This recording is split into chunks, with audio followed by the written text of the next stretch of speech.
About one more minute, we're going to get started.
Okay, 12 o'clock. Let's get started. So, first, a quick disclosure. I am an associated member of T3 Trading Group, which is an SEC registered broker-dealer and member of FINRA SIPC. You should carefully consider whether trading is suitable for you in light of your own financial condition. Got a bunch of positions on this morning. I actually have a lot less positions on than I usually do. I've really pared out of some of my long positions over the course of the last 2 weeks, and I've actually gotten net short with the TZA and the SPXU. So a little bit about me. So I am senior trader and registered principal for T3 Trading Group. I've actually been trading professionally since '08, but I joined T3 specifically in 2010. So I've been with the firm for a little over 10 years. I've worked with and mentored probably well in excess of 100 professional traders for the firm. I'm currently managing T3's main office at our headquarters in Manhattan. However, it's got to be closed because of the virus situation, so we've all been utilizing the ProDesk VTF room, which is also something that I run, and things have been going pretty well in there overall. So that's kind of the short story on me. Today, I'm really going to be talking about just markets in general. The last few webinars have been kind of more specific lessons on risk management, game planning, understanding probability. So today, I'm just going to mainly be talking about markets. We are currently bringing in traders into our professional proprietary trading group. I'll speak about that at the end. But if you have any questions about trading, markets, trading professionally on the prop side or trading with our retail accounts, feel free to reach out to me. Here's my contact information. I'll also show this contact information again at the end of today's webinar. So let's go to charts. Let's talk about what we want to talk about, what I want to talk about, which is what this market is doing right now and some trades that we have even today. So the way that I view the market, first of all, I day trade and I swing trade. So I have positions that are as short as seconds, and I have positions that can sometimes go out for over a year. And I tend to trade pretty actively. It's not unusual for me to trade in excess of 1 million shares a month. But even if I'm just very specifically day trading, everything starts from the big picture.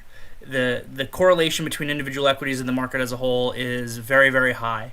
So the way that I start every morning meeting, the way that I start every afternoon meeting with my team is always with the big picture of the S&P, and then from there we can further break down our expectations. So the big question that everyone is thinking about right now is about this bull rally that we've had here, or you could call it a bear rally actually, because it's within the confines of a bear market, right? We had a bear market here from the coronavirus. You can see the market broke down in February, continued lower in March, and from this low here on March 23rd, we are up like 40% from lows or so, something like that. So it's been a very, very impressive rally. And the question is this a bear rally, meaning just a very large, it actually would be the largest in history, bear rally, meaning within the confines of a bear market we are actually just bouncing back higher, in which case we're setting up to go back down? Or all bear rallies, or I should say all bull markets, will oftentimes start as bear rallies. So is this something that can then turn into an actual legitimate bull market? And you could probably make the argument that we already are at a bull market. The NASDAQ, QQQ here is my ETF for the NASDAQ, is already at all-time highs.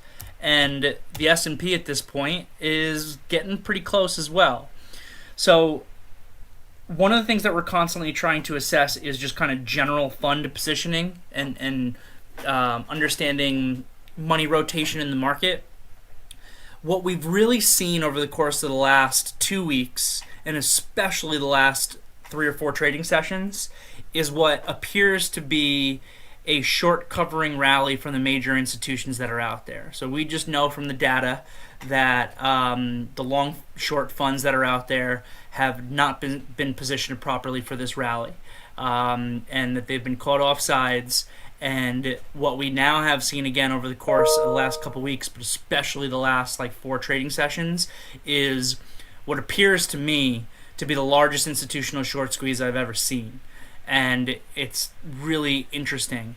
How do I know? So in a healthy market, leaders lead, right? So what are the leaders? The leaders are big tech. And initially, when we were trading back up, it was all about, we were making jokes on my trading floor. We call it the Apple and Friends market, because the only reason that the market would seem to be going higher was because you had Apple ripping higher, Apple's at all-time highs, really picking up some legs these last few days.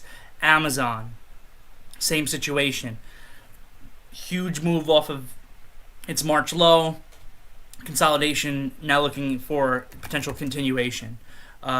Google, Facebook, the chip makers, right? NVIDIA, huge initial move off those lows. If you look at AMD, you wouldn't even think that a virus ever happened, right? This just looks like a little pull in within the confines of a bigger consolidation, and then immediately ripped higher. And then all of a sudden, it seemed like big tech took a pause in here, and out of nowhere, you had these lagging names: airlines, cruises, industrials, casinos.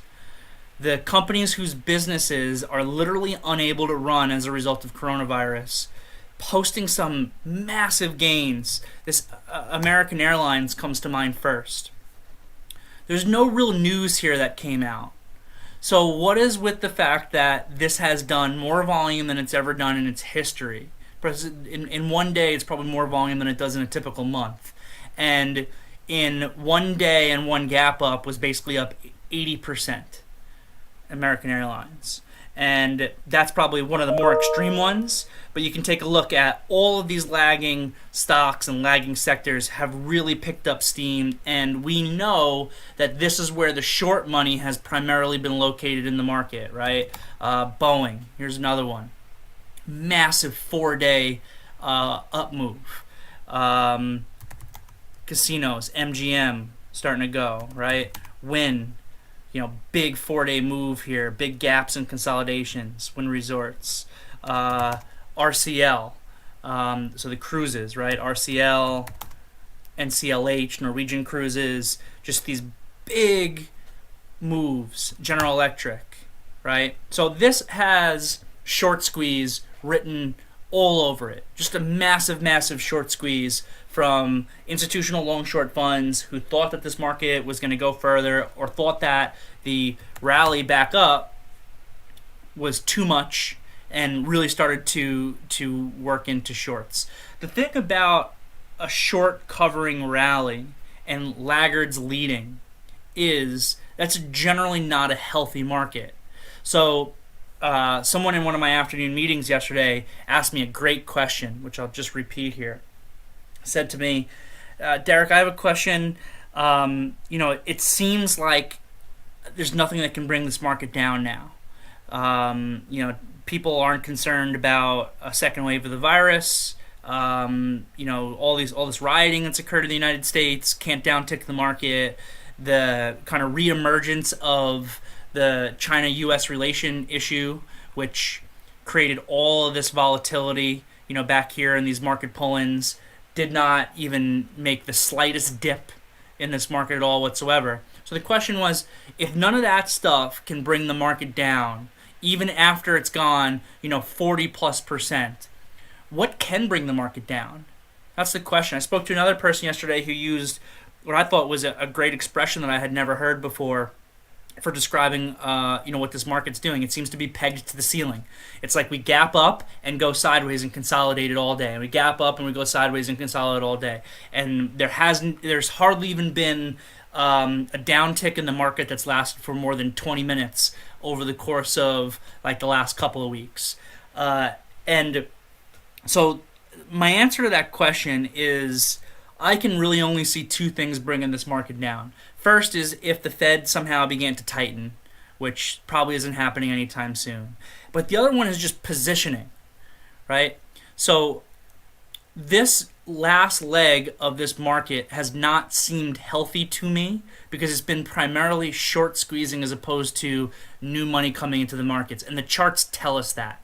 So my whole thought process is I really don't want to be adding new longs if there's no new money coming into the market and it's just a short squeeze. So that's why, personally, I've exited a bunch of my longs.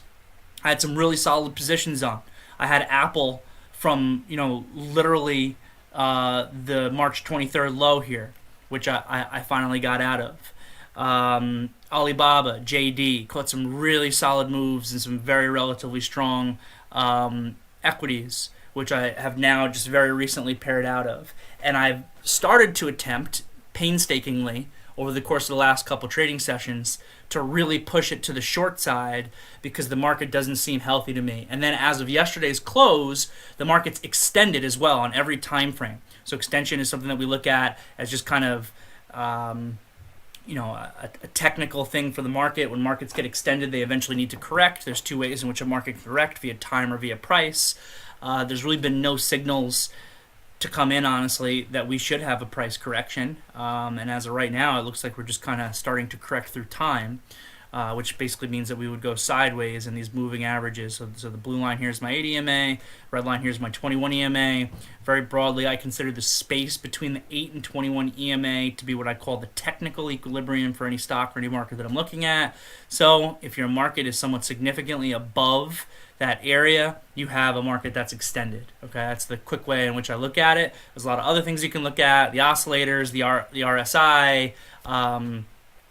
There's a lot of other just technical indicators that different firms and big banks kind of put out there each day, and they're basically saying that we're all overbought. So I'm trying to position myself right now broadly for a market correction. And then, coming into today, we gapped it down, right? So here's your gap down after this very strong close yesterday on high volume. There were strong market on close orders coming into the buy side into that close that really created that rally. And, basically the question here is, can we break down and have a price correction or not? I'm not coming in necessarily and predicting a top, even though I do think that this market has been unhealthy lately.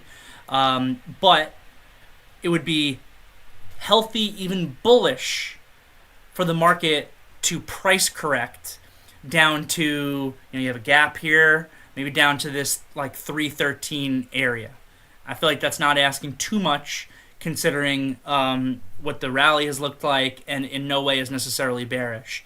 So going back to understanding fund positioning, if the shorts are done getting squeezed and no new long money really starts hitting the market, then you're probably going to get that price correction. And then if we get that price correction, we can then reassess from there. Should we be looking to buy that dip, or is there further downside that can come into the market? But the caveat that I put on this, one of the real possibilities that could happen today is we know that there's a ton of cash on the sidelines. And the question really is, after the short squeeze is done, which I think it's just about done now, does that new cash that's on the sidelines start to come into the market? How can we know? Well, if the funds start pumping cash in the market, they're going to do it in the leaders. That's when the leaders will start to lead again. So what I said to everyone in the meeting this morning was, if we start seeing tech really take off today and hold its gains, that could be a broader sign of two things. One, that getting a price correction in the indices is going to be more difficult. And two, that what has been a potential bear rally really starts turning into an actual bull market. And I'm positioned for the price correction. So that's really what I'm looking for more than anything. And what have we seen so far this morning? We have seen exactly that. Real, what appears to me to be real long money coming into the market. And you can see it in Apple today. Look at Apple's move. Massive. The first idea I talked about in the morning meeting today was actually in the semis. So this is the trade of the day here, which I'll talk about, is actually an AMD. So, we know Apple's been already trending and grinding higher. We know what Amazon looks like. It's already broken out. One of the things we're looking at also is Microsoft, which finally, started to break out of a resistance level yesterday to see if we can give some further follow through, but it showed a little relative weakness this morning. What we really wanted to see is if the chip makers take a leg up here. So AMD and NVIDIA have really tightened up and kind of formed a big wedge here. So this is a symmetrical wedge. And on top of that, at the end of the pattern, AMD had an inside day here, right? We like inside days at the end of patterns because it expresses a certain level of tightening and it can give us an area to be able to execute. So what I said in the morning meeting was you could look at AMD in either direction. If it breaks up, it's a long. If it breaks down, it's a short. And whether these names break up or break down, and if we see money rotating into tech, that means it's going to become very difficult for the S&P to actually price correct down. You can see here in the S&P, the SPY tried to be really weak here this morning and tried to break down despite the largest stock by market cap in the S&P going straight up. So we saw money come out of those weak names again, and we saw real money actually start to pour into tech. And again, the trade of the day today is this AMD. So the way that I trade, I try to find intraday risk for daily chart reward. So everything I do, even again if it's just a day trade, is to look at the daily chart here. This daily wedge. If this thing really resolves to the upside, the technical continuation is like double the base of the wedge. So you could say approximately $49 to $57. So it's $8 there. So you could be looking at, very roughly $8 of follow through in this name. I mean, if this is able to hold and continue, this stock could work its way up to 60 over the course of multiple days. And now on the intraday, we identified our buy zone as kind of the area between yesterday's high, which is 53.35, and 53.50, which also is what we refer to as a liquidity point in the level 2 in the tape. There's a lot of liquidity there at 53.50 to sell, so you could buy all the stock that you wanted to. And then today, this thing just had the most incredible momentum move. It got right up to that 53.50. I actually was not involved in this myself personally, but what some of the traders in the group did. We talked about it pre-market. You can buy here through 53.50. This is what we consider to be a 5-minute ignition bar. So, you're out on the trade. To really trade it right, in my opinion, would have to be the low of this bar. So that low is 53.04. So you got to take 45 cents worth of risk, which is a decent amount of risk, honestly, in a $53 stock. But you have this beautiful volume confirmation coming in. Look at the volume continuation on this move. And, combined with that daily chart, this is really starting to show that new long money is entering the market. That's our background. This is one of the things that we were looking for today, starting from the bigger picture, working our way down to the smaller picture. And then on this trade, you just have this, incredible kind of picture-perfect breakout.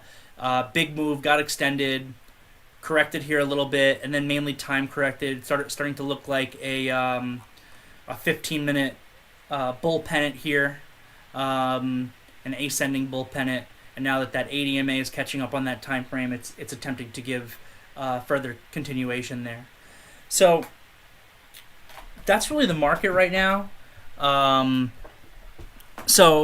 again, everything I do, just trying to give people an idea of how you can approach the market. Everything needs to start with the big picture. You should always be understanding the dynamics of the market itself that you're looking at, and then you're able to break things all the way down into finding that individual stock setup, which I still, I like to find my setups based on daily charts and then execute on the intraday. So we know what's going on with the market.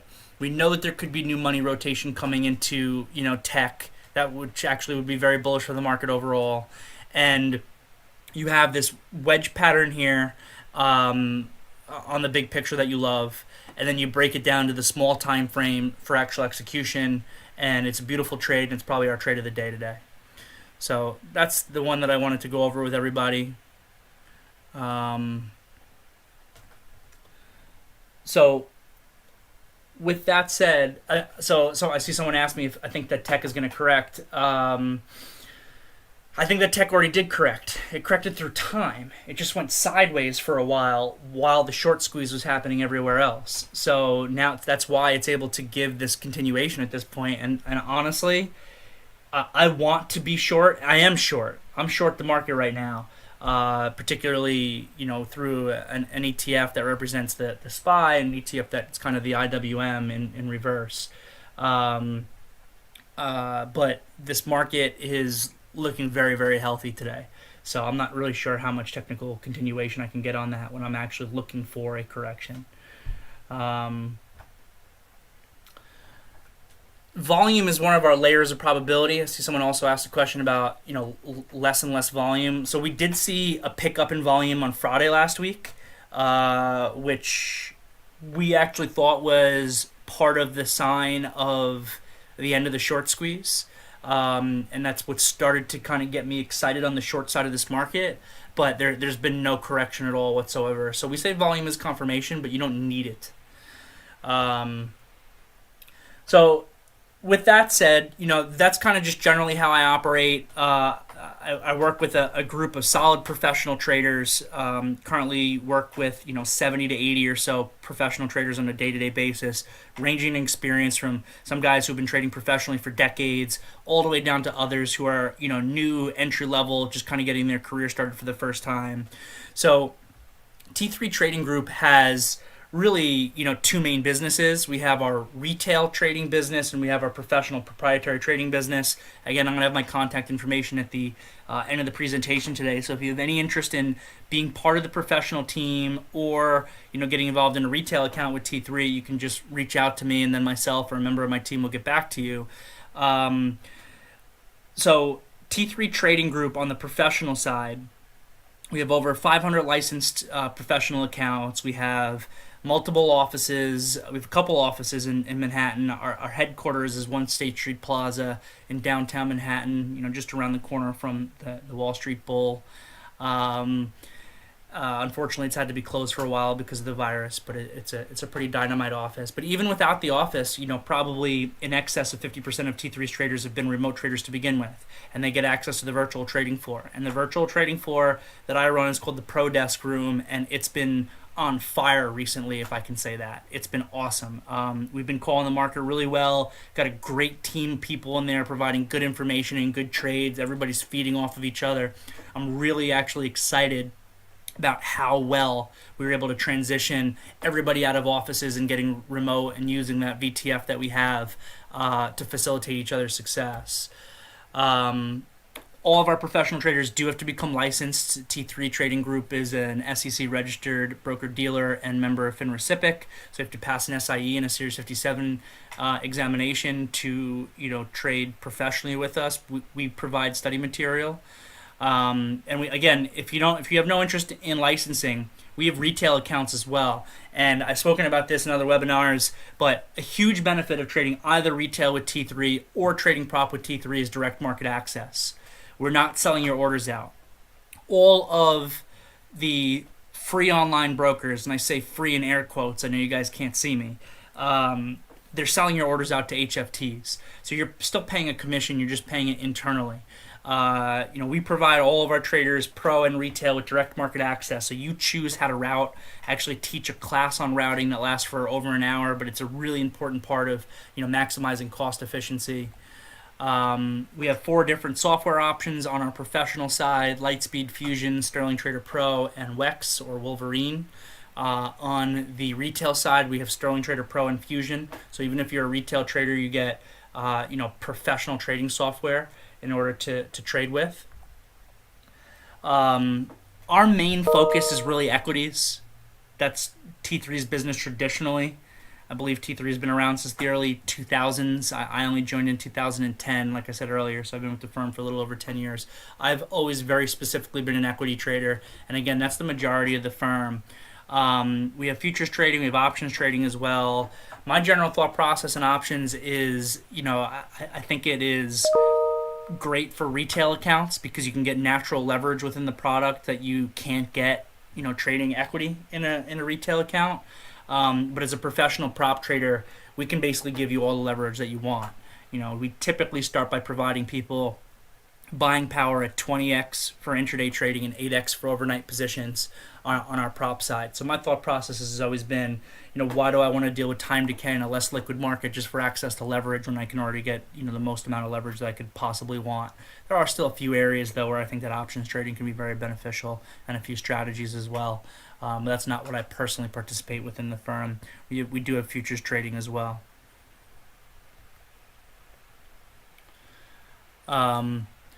So T3 Trading Group, one of the things that I've personally been very instrumental on is, I know there's a few questions popping up, so I'll just hop onto those questions at the end, but feel free to keep posting them. So one of the things that I've been very instrumental on as far as T3 Trading Group goes is education and development for our traders. So our professional prop traders get a ton of resources, and it's all given for free. Daily morning meeting at 9 a.m. where I share my expectations for the market, my best ideas for the day. My other top traders share their best ideas for the day. You can also get access to that through a VTF subscription. But again, if you're a prop trader with us, it's free. So that's the morning meeting. Afternoon meeting every day is a review. But in addition to that, in addition to the afternoon meeting being a review, I try to draw out specific lessons from the trading session each day for the traders in the firm to be able to learn from, because every day there are lessons out there. And there's a 1 month training program, which is also given for free. My only goal from the beginning has been to make successful traders. That's what I want out of the pros that I work with. And you get free access to my VTF room as well if you open up a prop account with us. So that education, that training, that development has always been something I've taken very seriously. I try to be very open and friendly with everybody. I mean, my P&L might be moving back and forth by tens of thousands of dollars at a time, and I might be on the trading floor with a brand new trader who hasn't even switched from a demo account to a live account yet, and they might have the most basic question in the world. The worst answer that you're ever going to get from me is, hey, I need a minute because I got to manage this position, but I'm happy to help you out. So that's always been my approach, and by implementing that, it's helped me develop a really strong group of traders. I've had traders who have started under me who have become very successful in their careers. I mentioned this already, quickly, but we do require a capital contribution to open up a proprietary trading account.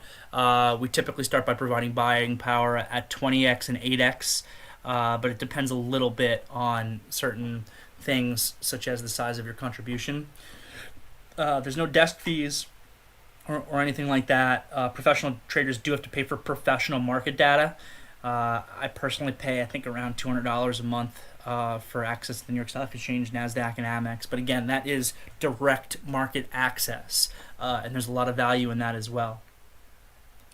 And I already spoke about the education and mentorship and training and everything. And for the licensing exams that traders have to pass, you'll get an STC study material from T3. The firm pays for it.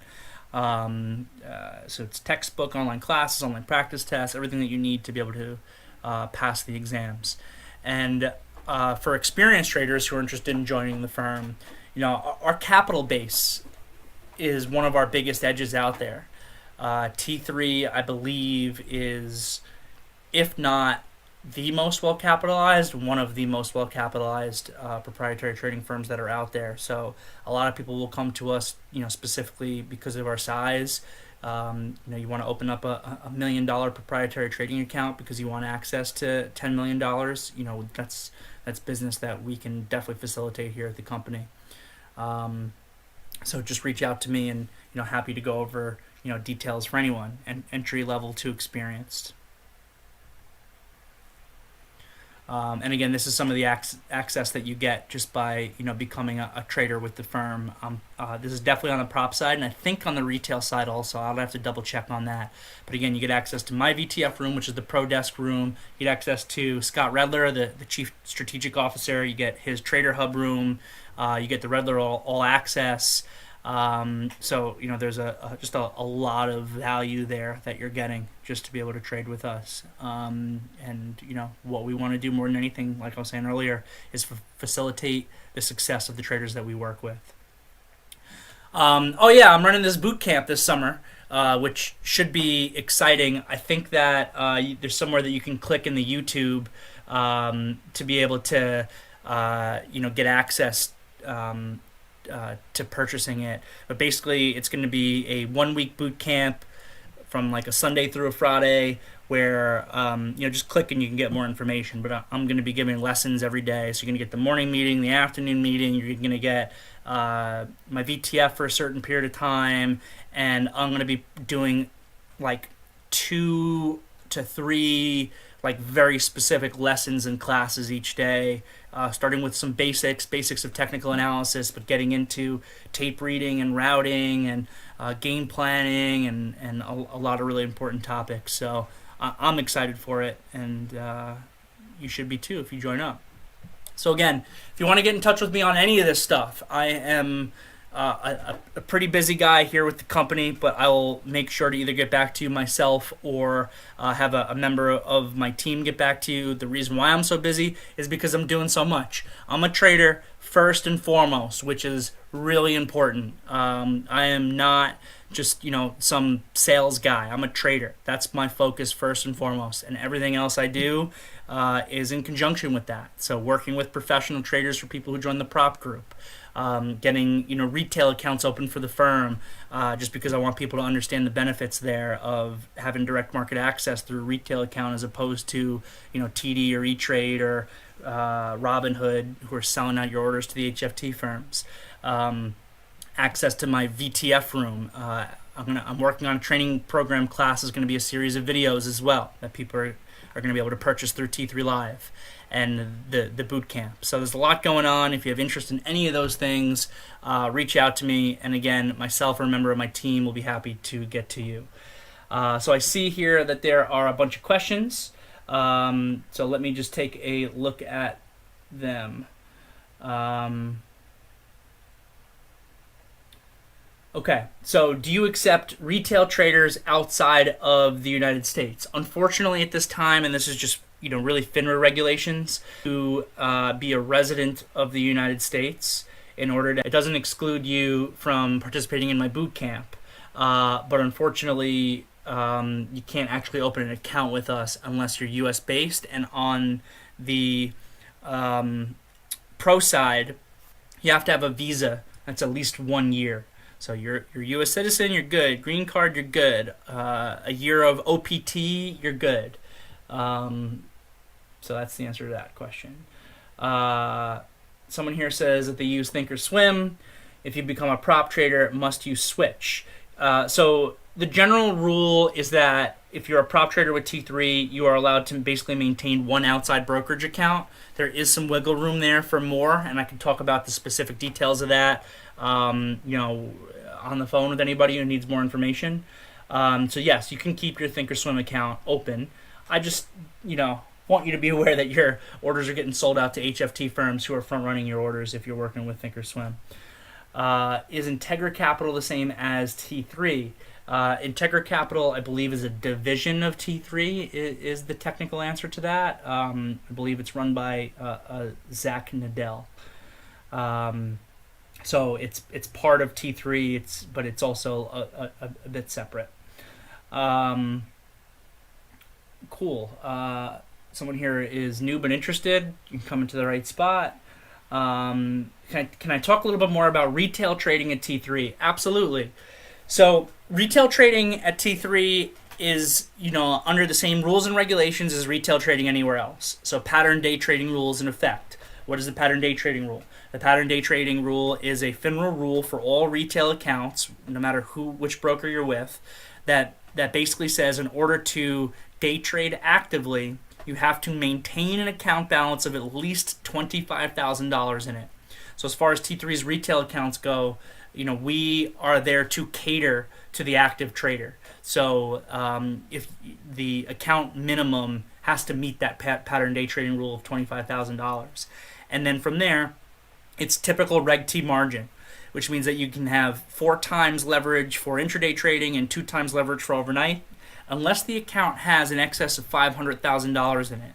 If the account has an excess of $500,000, we can apply with the clearing firm that we work with. T3 is the broker, but we have to have a clearing firm to get portfolio margin. So portfolio margin, I believe, is 6.25 times leverage. So if you're in excess of $500,000, you can get that.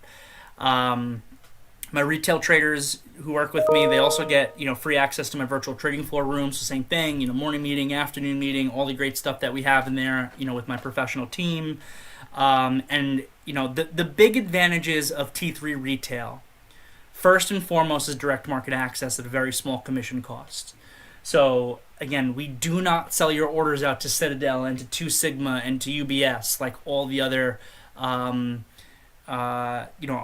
retail accounts that have these, quote unquote free commissions going on. And we don't know exactly how much it costs you when you are trading with one of those brokerages, but our estimate is somewhere between a penny and 2 pennies. So it turns into like somewhere between $10 and $20 per thousand. And that estimate is, based on the fact that most of those brokerages are getting paid about 0.2 of a penny, from the HFT shop, Citadel, Two Sigma, again, etc. And then they're making even further money on top of that. And it gets very complex, but this is all stuff I go into in my training program classes. So first and foremost, direct market access. Secondly, we have an excellent borrow list. So people will come to us sometimes very specifically for our borrow list. If you do any short selling at all, we have one of the best on the street. What is the minimum capital contribution to open a prop account? The minimum capital contribution to open a prop account is $5,000. We are generally looking to work with people who are a bit bigger than that, but at the end of the day, it's totally up to the incoming trader. You can start small, somewhere in the $5,000 to $25,000 range, or again, it's not unusual that we'll have people who come into the firm and open up prop trading accounts and deposit into the 6 or 7 figures. So again, it's totally up to you. And generally what we'll do is we'll start by providing 20x for intraday and 8x for overnight.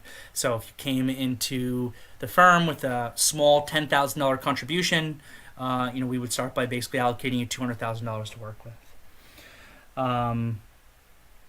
What is the minimum you need to open an account? Cool. I think we went over that. We talked about prop and retail on that side. What is the benefit in taking such proper traders if they have to fund their own account? So trying to figure out if you mean the benefit to T3 specifically, or if you mean the benefit to the trader. But I can talk a bit about both. So the benefit to the trader is, there's many really, but first and foremost is the access to additional capital, which is significant. There's entirely new strategies that you can run based off of that. That you can't necessarily do in an equity account. Second is access to a lot of the free education and mentorship. Third is access to the community. Again, you'd be working directly with myself and with a lot of my other guys who have a lot of Wall Street industry experience. And fourth is that direct market access, which you can really get again on our retail or on our prop side. So I would say that those are the biggest advantages to the trader. The advantage to the firm is that the firm's going to make money. We make money off of the success of our prop traders. There's a profit split. The profit split also varies a little bit based on a couple factors, but typically, it's 80 to 90%, something in that range, and that's what the trader gets paid, 80 to 90% of their P&L, and the other like 10 to 20% of the P&L goes to the firm, and those profit splits occur on a monthly basis. So that's why, for both selfish and altruistic reasons, I want my traders to be as successful as possible, because if the trader is successful, well, everybody's happy. The trader's making money, the firm is making money, and that's a good thing.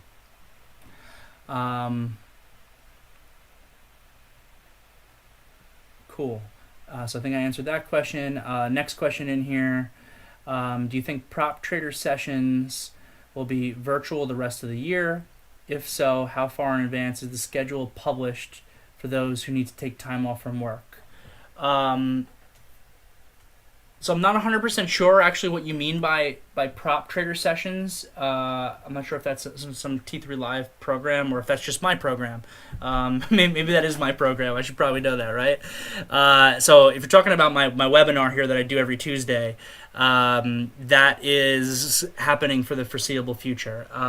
For a while, and I'll probably do this a bit also, I was trying to make these webinars very task focused, meaning I was trying to provide educational content through a lesson on risk management or game planning or probability on a bunch of these webinars, and I've done that. So you can probably find here on YouTube somewhere on the T3 Live page some of the previous webinars I've done where I've gone over some of these specific topics, so you can learn more about probability and you can learn more about risk reward, and you can kind of get a taste of some of the education that my professional traders actually get when they work with us. I'll be 100% honest with everybody. It's a lot of work for me to create like a full educational seminar each Tuesday on top of everything else I'm doing. And honestly, what I like to do more than anything is just talk about markets. I could sit here and talk about markets with you guys until the sun goes down tonight. That's one of my favorite things to do in the world. It's something I genuinely enjoy. So we'll still probably do some lessons here and there, but it's primarily going to be focused on the updates on the market, how I'm seeing the market right now, how I'm positioning myself, what my team is looking at, very similar to what we talked about today. Jeffrey doesn't understand. Sorry, I'm not sure if I'm supposed to say your name, if that's public, but someone wrote here, I don't understand what you mean by orders being sold out. Happy to explain this one. So if you work with TD, Schwab, E-Trade, TradeStation, Robinhood, etc., You can do a Google search for what's called the SEC 606 report for the broker that you work with. So basically, what it says, I'm sure, in the fine print when you open up an account with any of those companies is that you do not own your own order. What does that mean? It means the space between when you press the buy button in your Robinhood account or TD account or whatever else, the space in between when you press the buy button and that order gets executed, you don't own that space in between. They do. The brokerage owns the space in between. So they can monetize that however they want for the most part, as long as it's within, the guidelines of FINRA and the SEC.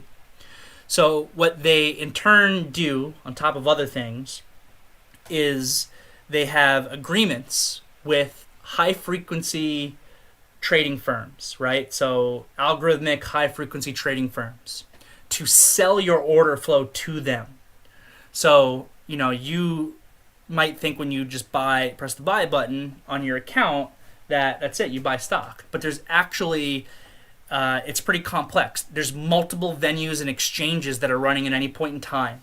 Some of the big ones are the New York Stock Exchange, right? Everybody's heard of that. It's pretty famous. NASDAQ, ARCA, BATS, EDGX, EDGE, BATY. Those are a lot of the big ones. So when I'm trading as a professional, I'm choosing how I route my order. And I'm routing my order in the way that is most beneficial to me. There's two things I'm looking to maximize in order routing. And again, I'm trying to simplify what is a topic that I could talk about for an hour and a half and just really get through the surface of it. And so I'm trying to execute my routing in such a way with this direct market access in order to minimize cost and maximize speed. Those are the two things that I'm trying to do, and they're not perfectly interchangeable. Sometimes you have to give a little of one in order to get a little bit of the other. On the retail side, if you have a brokerage account with any of those firms I just talked about, you can't do any of that. When you press the buy button, what they do is they take your order and they sell it to the HFT firm. The HFT firm buys it. They actually buy your order. Why do they buy your order? Because they're making money off of it, obviously, right? So what they're going to do is, amongst other things, is they can front run your order. Or let's say that you did a market order and the inside offer is to sell at 9 cents. So you should be able to get at 9 cents. Well, they can buy 9 cents and then sell it to you at 10 cents. So that's a penny commission right there, right? A penny commission is $10 per thousand. So like I said earlier, and that's just like a very basic part of it. I get into detail with this in my training program classes that I do. But again, we estimate that if you are trading through a commission-free brokerage, that you are paying a commission of somewhere between $10 to $20 per thousand shares. And it's just internalized. It's because you're getting a worse price. You're not getting rebates on your limit orders. And your orders are getting front run. And it's all legal. And the SEC requires all of the online brokerage accounts to disclose it. So like I said earlier, you can just Google Schwab SEC 606 report, and it'll come up directly into Schwab's website because they're required to show that information, and you can see who your orders are getting sold to. And it's potentially, if you're look, I tell my friends who have full-time jobs and do a little investing on the side, buy a couple stocks a quarter, that those are great places to be. Because if you're a long-term investor, it doesn't matter if you're paying a commission cost or if they're robbing you of a penny here or a penny there. But if you're an active trader, I think you're really doing yourself a disservice to not have direct market access routing. Someone is asking, is this the actual instruments being traded or CFDs? We're not trading CFDs, we're trading actual equity.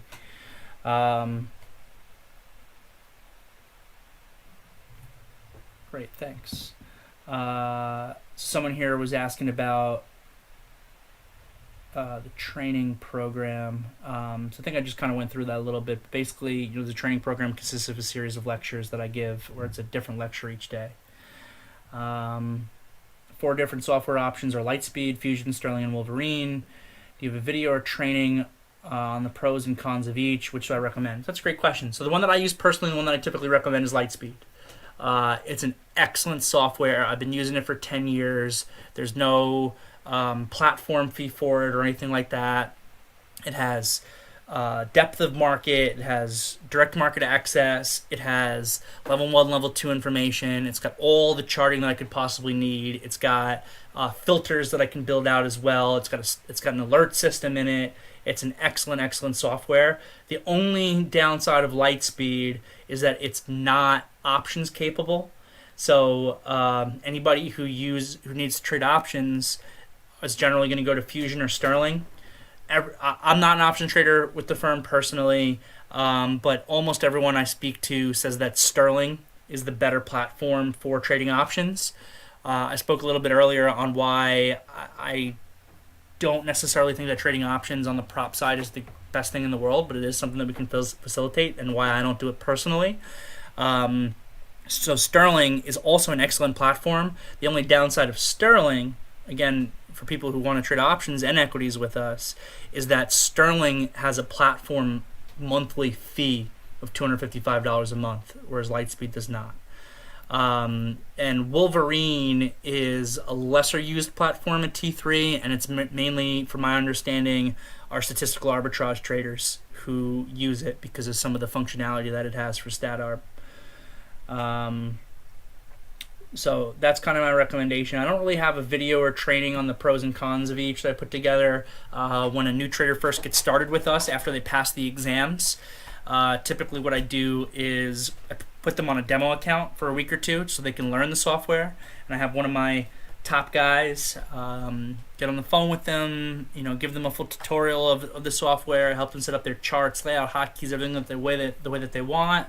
After a week or so, when you're feeling comfortable, we take you off the fake account, we establish you with the live account.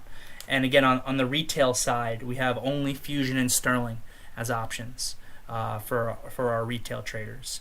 And again, they're both, Sterling in particular is a really strong software from my understanding, even though I haven't used it personally.